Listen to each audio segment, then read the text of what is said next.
Il y a peu de temps, je m'ennuyais un soir et j'ai commencé à trier ce qui se trouvait dans mon téléphone. Après avoir enlevé les 1400 photos qui me servaient vraiment à rien, je suis allé faire un tour dans mes notes. Et c'est là, au milieu de toutes mes notes, que j'en trouve une qui commence à m'intriguer. On est un mois après le début du premier confinement. Il fait beau, je suis mes cours sur Teams et je fais beaucoup de musique. Mais bon, y a rien à faire, y a un moment, on s'ennuie quand même vachement bien. C'est dans ce moment-là qu'on se met à rêver, à s'imaginer réaliser des projets fous. Et ce jour-là, j'ai créé une note qui s'intitule « Gros projet ». Elle avait pour objectif de devenir une liste de projets que je rêvais de faire et qui étaient plus fous les uns que les autres. Je m'attendais à l'ouvrir et à replonger dans plein de projets dingues, mais devine quoi? Dans cette note, il n'y avait qu'une seule chose. Il était tout simplement écrit « Tiny House Studio ». C'est en lisant cette note que je réalise que 3 ans après, je venais de réaliser, de mes propres mains, le gros projet que je rêvais à 19 ans devant mon ordinateur en plein confinement.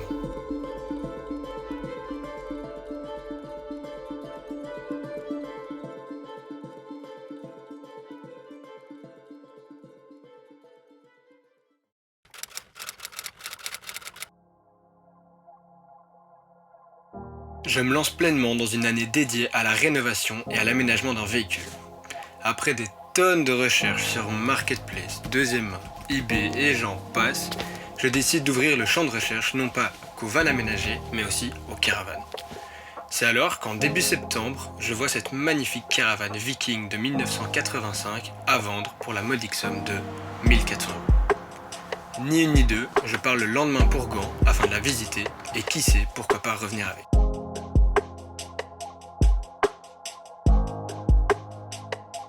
On prend la route pour Gand, accompagné de mon père.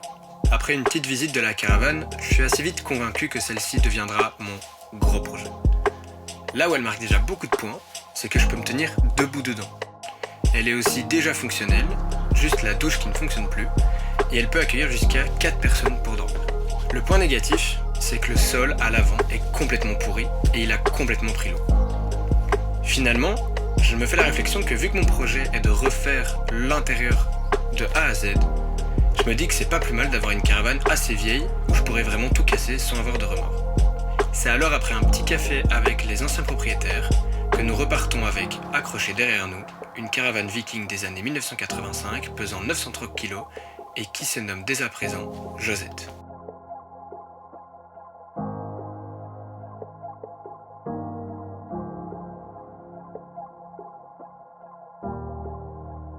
Les travaux de Josette débutent réellement en octobre.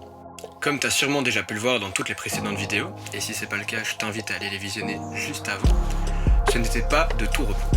Entre le démontage complet de la caravane afin de revenir à l'ossature de base et à la carrosserie, suivi de l'isolation en lèche projetée et en laine de chanvre, et puis l'entièreté de l'ameublement en bois de peuplier, Josette était un vrai défi aussi bien dans la réflexion au préalable que dans la mise en place de tout ce que je voulais faire. Et nous voici, après 7 mois de travaux, Josette est totalement terminée. J'avoue que je ne pensais jamais arriver à un résultat aussi satisfaisant. Ça faisait 7 mois que j'avais pensé et repensé mon espace de rêve dans cette caravane, que j'en faisais des plans et que chaque jour j'avançais un petit peu plus vers mon objectif final, avoir un espace de vie chaleureux et dans lequel je me sens comme à la maison. Devine quoi, le pari est réussi. Trêve de bavardage, je t'emmène faire un tour chez Josette et on va te faire découvrir tout ce nouvel aménagement.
Bon alors je vais vous faire plutôt le room tour de Josette. Donc ici, on a le lit, tout confort avec vue sur l'extérieur, petit rideau qui permettent d'être complètement occultant, donc ça c'est génial. Ici le lit, il se soulève, donc ça vous avez déjà vu. Et on a les rangements ici. Ça c'est en dessous, on a la table de camping avec la chaise. Ici des bacs plus type sanitaire, trousse de toilette, essuie, etc. Mes bacs de vêtements. Et alors là-bas, j'ai encore de la place. J'ai pas encore des choses qui sont prévues, mais en tout cas, il me reste de la place. Alors cette cabine de douche et de toilette, je n'y ai rien mis. Donc c'est un peu le débarras. Voilà, les câbles sont encore apparents, mais elle servira dans le futur. Ici donc mon raccord d'eau qui fonctionne. Donc le raccord d'eau, comment ça marche? C'est assez simple, hein. On a un bidon d'eau sale, un bidon d'eau propre, une pompe. Pour faire couler l'eau, il suffit de pomper sur la petite pédale ici, qui va donc aspirer l'eau qui vient du propre, faire passer dans la pompe et renvoyer tout ça vers le robinet et faire couler. Et l'évacuation, rien de plus simple, juste le siphon et direction le bidon d'eau sale.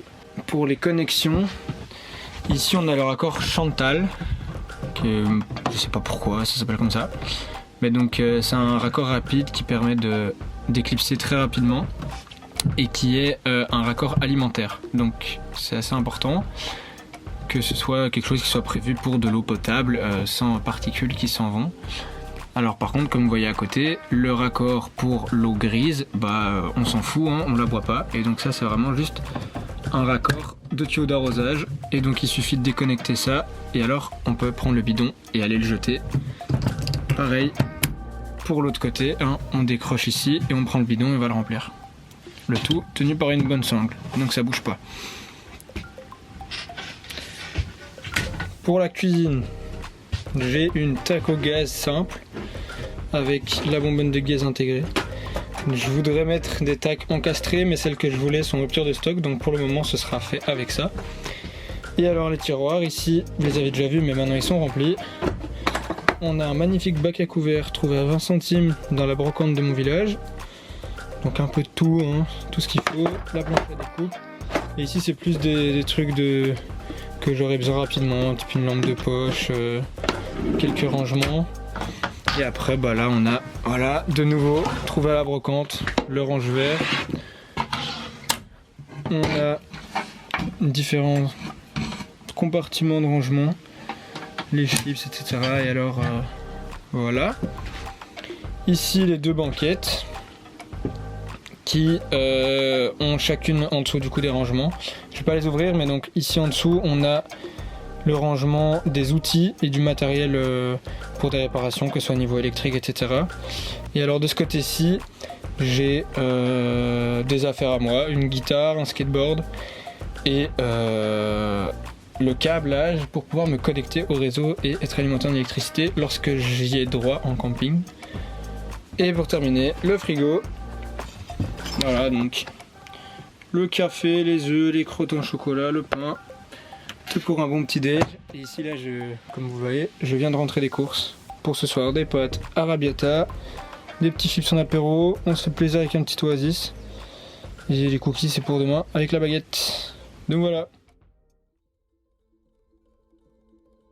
Et voilà, maintenant Josette est prête à prendre la route. Les papiers sont en ordre, le contrôle technique est validé. Il est donc l'heure d'aller promener Josette. Je tiens également à remercier toutes les personnes qui ont pu m'aider durant ce projet, de près ou de loin, ceux qui sont venus mettre la main à la pâte, ceux qui m'ont aidé financièrement, ceux qui m'ont soutenu mentalement, ceux qui regardent les vidéos comme toi derrière ton écran. Merci du fond du cœur d'avoir suivi l'entièreté de ce projet. J'ai hâte de vous faire découvrir les prochaines aventures de Josette et de découvrir la vie en itinérance. Merci d'être resté jusqu'au bout de cette vidéo. On se retrouve dans une prochaine vidéo pour la première aventure de Josette sur la route, parce que maintenant, Josette is on the road.